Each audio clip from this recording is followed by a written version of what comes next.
Black Indians? The very words make most people shake their heads in disbelief or smile at what appears to be a joke, a play on words. No one remembers any such person in a school text, history book, or Western novel. None ever appeared. Yet they lived and roamed all over the Americas. Their story began with the first European landings in the New World, reached from New England to Brazil, and continues today. The number of African Americans with an Indian ancestor was once estimated at about 1/3 of the total. In Latin America, the percentage is much higher. This means that an important page in history has been missing. 3 great races, red, white, and black, built the Americas together. Their contributions and their interrelationships have filled libraries with scholarly studies, history texts, and novels. The relationship between Europeans and Native Americans and between Europeans and Africans have been thoroughly studied, but one relationship has not. Conspicuous by its neglect is the relationship on this soil between red and black people. In 1920, historian Carter G. Woodson called it one of the longest unwritten chapters in the history of the United States.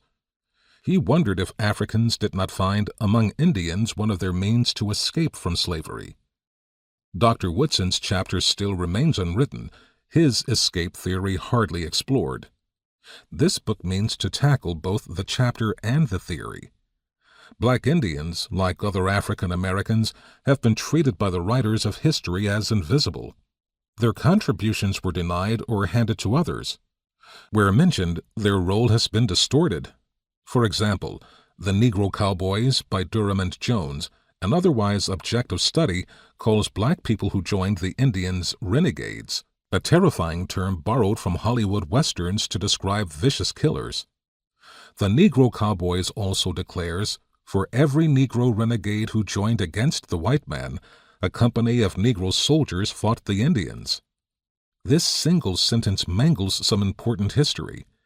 It understates the number of black Indians by hundreds of thousands. It also suggests slaves should remain loyal to their owners and praises those who fought the Indians. It is not that U.S. chroniclers of the past have failed to see a black Indian heritage through the eyes of people of color, for that is understandable. Almost all were white.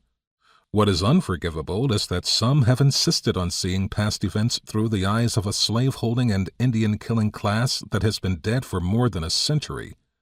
But omission, not distortion, is the far more serious culprit in hiding the story of the black Indians of the Americas.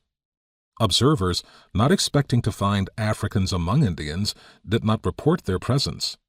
For example, artist George Catlin painted a magnificent portrait of Chief Osceola when he and other Seminoles were held captive at Fort Moultrie in 1837.